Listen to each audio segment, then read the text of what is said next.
Okay, you're ready. So my documentary is about immigration. Immigration has been a very controversial topic throughout the past couple of years because of Brexit.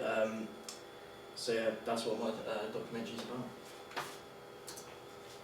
So in my documentary, I interviewed my dad and my parents because they're the ones that moved over to England from Poland and sacrificed everything we had in Poland to start a new life in England. I'll start off by introducing my dad and explaining how once he got a phone call from his mate offering him a job in England, and because he didn't have a job then, he was redundant, as an impulse decision, he agreed, and yeah, he was taken on from there. So throughout my research and planning, I'll be receiving feedback. I'll be receiving teacher feedback, verbal teacher feedback from my teachers, seeing if I've missed anything and if I need to improve anything to get a higher grade.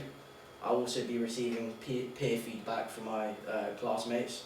This is, again, just overall feedback to see if I've missed anything and to see if they think I should add anything to make my documentary better. I'll also be sending out surveys to my target audience to see what they want to see in my production. And finally, I'll be completing weekly blogs to see if I'm up to date and see if I need to catch up on any work.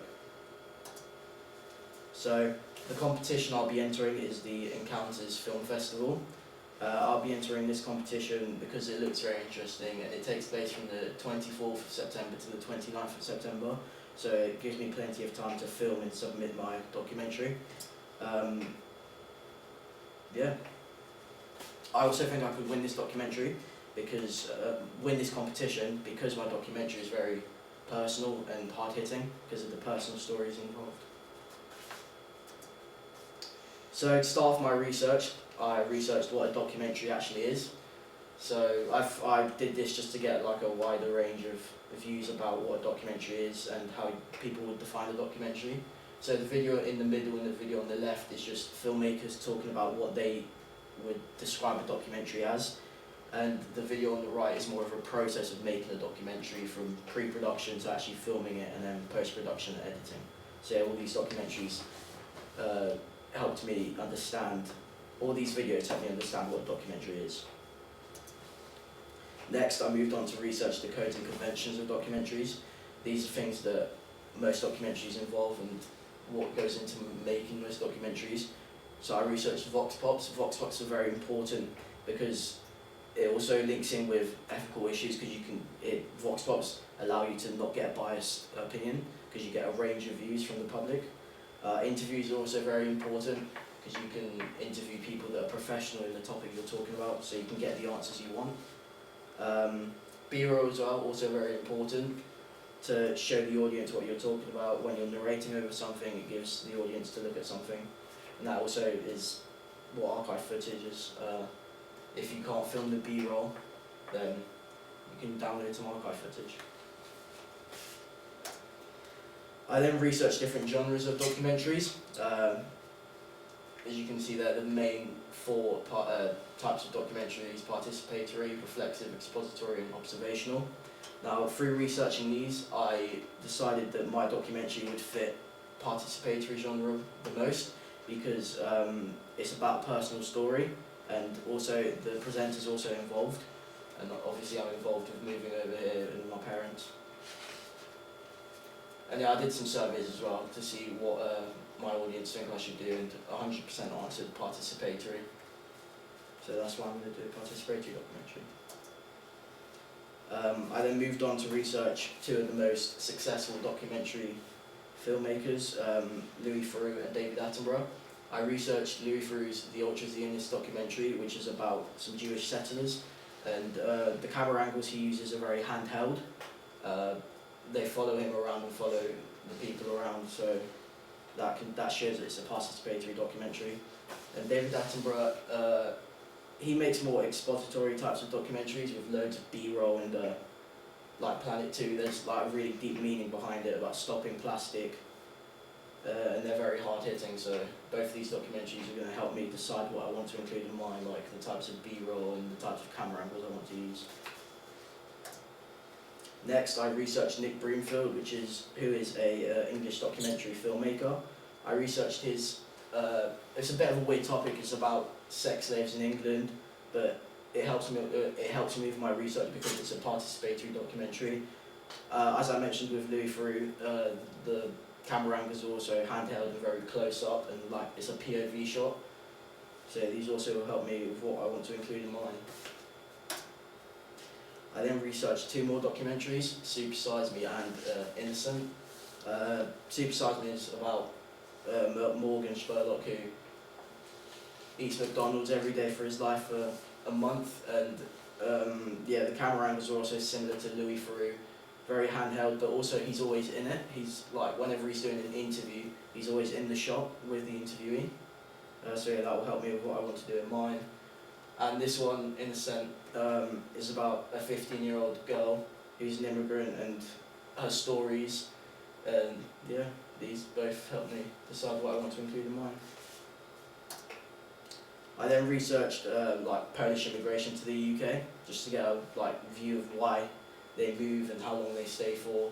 So yeah, the chart on the left helps me understand why they move over. So most EU nationals move to England for definite job opportunities, and most non-EU nationals move to study and work, study and school.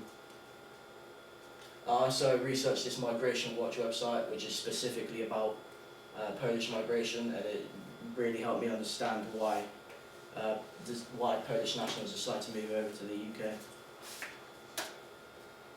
And so now I wanted to talk about who I interviewed. So I interviewed my dad, who was the first one who moved over here, and then I also interviewed my mom because I wanted to get her view of staying in Poland with 2 little kids without a dad. So I wanted to get both of their views and their personal experiences with this whole journey. I then researched what I wanted my target audience to be, and through this survey I found out that I want my target audience to be 30 years and plus. I did this because I feel like a lot of the older generations weren't exposed to immigration as much as the younger generations are. So I think they have stereotypical thoughts and opinions on immigration, and I just want to inform them more on it and build a connection between us. I also researched platforms and decided the platform I would be uploading my documentary to is YouTube. I chose YouTube because I can upload longer videos than I would for Instagram and Snapchat. A lot of documentaries already are uploaded to YouTube, so I can throw mine in there, compare them, see why mine's unique or if it isn't. It's also the platform loads of people watch documentaries on, so if someone wants to watch a documentary, they usually just go on YouTube, search up whatever they want to watch a documentary on. Yeah. And then YouTube's also good because you can pause it, you can go and do whatever you want if you're busy, and then you can come back to it and finish it off. And here's my documentary. Okay, you gonna show us? Yeah. I'll show the first 5 minutes. Yeah.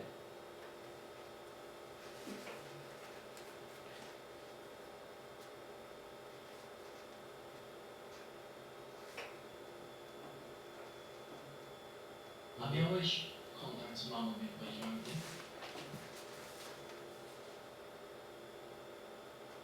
This is where it can get a bit tricky because you're on 2 screens. Yeah. Let's just help that.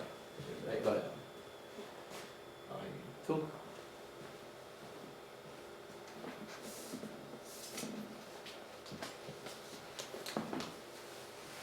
Let's stand back there. No, stay there. Oh, okay.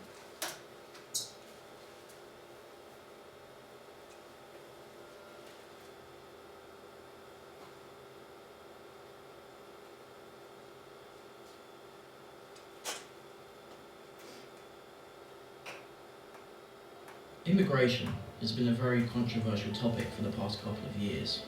In 2016, the number of Polish-born UK residents was estimated at 911,000. This means that the Poles are one of the largest foreign-born communities in the UK.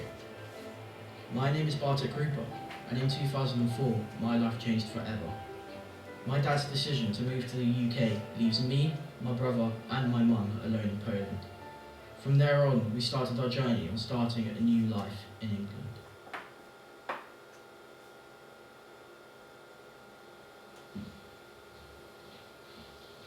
Możesz mi opowiedzieć, jak i kiedy przyjechałeś do Anglii? To był listopad 2004 rok. I to był taki szalony pomysł. Tata przyjechał do Anglii 18 października 2004 roku. My zostaliśmy w domu sami. Kolega zadzwonił, że jest wyjazd do Anglii i 6 nas przyjedzie.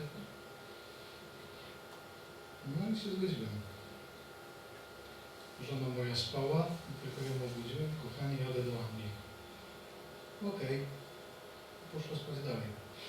Na drugi dzień dopiero powiedziałem co i jak.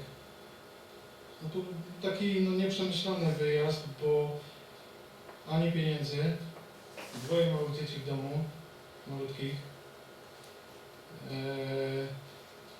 ani nie miałem paszportu, miałem tylko stary dowód polski i takie było to ryzykowne, bo nie wiedziałem czy z kraju mnie wypuszczą na ten dowód i czy do Anglii mnie wpuszczą. No i mieliśmy spotkanie tych wszystkich chłopaków, co jechaliśmy, no i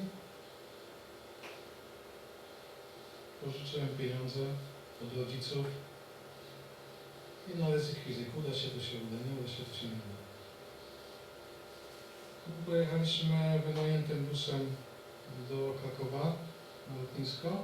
No i z Krakowa lecieliśmy do Anglii i to też był taki podróż z niespodzianką, bo samolot był opóźniony o 6 godzin bodajże, ze względu na pogodę. Siedzieliśmy w samolocie, siedzieliśmy na lotnisku ponad 6 godzin. No, wrażenie było niesamowite. Pierwszy raz w samolocie, pierwszy raz lot. No i przylecieliśmy do Anglii na Stansted. No nie był to zbyt dobry okres dla nas, ponieważ to były pierwsze święta w grudniu, kiedy spędziliśmy je sami. Tata przyjechał do nas w odwiedziny w styczniu po świętach. Spędził z nami wtedy 2 tygodnie. To był bardzo dobry czas, bo był w domu, byliśmy szczęśliwi, bo razem, ale jednak po 2 tygodniach musiał z powrotem tutaj wrócić do pracy i zostaliśmy znowu sami. Bardzo źle wy to znieśliście, bo rozchorowaliście się, trzeba było iść do lekarza, nie wiedziałam co się dzieje, nie mogłam wtedy pracować, tylko musiałam być z nami w domu. No nie było to zbytnio fajne dla nas, jako dla rodziny, taka rozłąka przede wszystkim, tak, że tata musiałby wyjechać. No i jeden z nas z kolegów akurat dość dobrze angielski znał, także nie było problemu, bo na granicy od razu się zapytali o mój dokument, co to jest. I dopiero on wytłumaczył, że to jest polskie ID. No to mnie wpuścili. No i czekał na nas taki pan, który nas zawiózł do miasta Thetford. Zaprowadził nas od razu do agencji pracy, gdzie pracowały Polki. I na miejscu nam jedna Polka powiedziała, że możemy wracać z powrotem do kraju, bo pracy nie ma. Dogadywaliśmy się o pracę, chodziliśmy tam do tego biura. No najpierw trzeba było zrobić rozeznanie tego miasta, no ale na sam początek, no to ten pan, który nas przywiózł, od razu nas zebrał wszystkich w jednym pokoju i kazał sobie zapłacić po 350 funtów.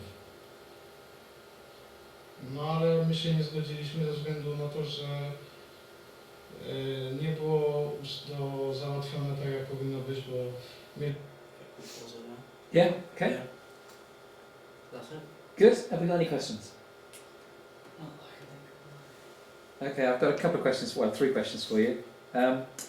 When you did your target audience research, what kind of information did you find from that was useful for you? What age range they are, and if they watch documentaries, because that helped me understand if they'll want to watch this, and also,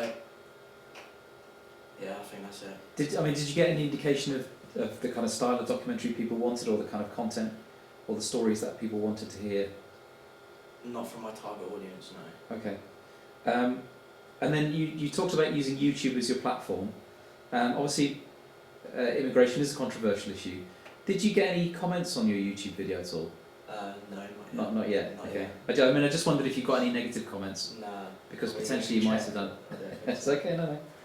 I mean that's one of the things though, as a platform that YouTube does give you that you don't get Yeah. with television, for Loads of example, opinions. is you get opinions, don't you? And they can be negative. Yeah. And the other thing is, as you were starting the process of making the documentary, was there anything that changed? Anything that you had to adapt? Yeah. I mean, I think it's just because of my organisation. There was some shots I wanted to do, but I couldn't do them because I was just running out of time, and I was just running out of time. So there was shots I wanted to do that I couldn't do, and I was also gonna add another interview for my brother, but I decided that we were very young when they moved over, so I don't think he'll remember much from when we moved over. Yeah. What other kinds of shots would you prefer to have had if you had the time? From that innocent documentary that I researched, there was some nice shots of her looking out into the world, like when she was on her own, and it showed that she was like excluded, and she was on her own, and I feel like it would have been nice if I added like a shot of my dad like looking out, because then it shows like that he's feeling excluded on his own, and it would have been a good shot to use when he moved over, like when he first moved over and he was like kind of on his own. Okay. All right. Well done.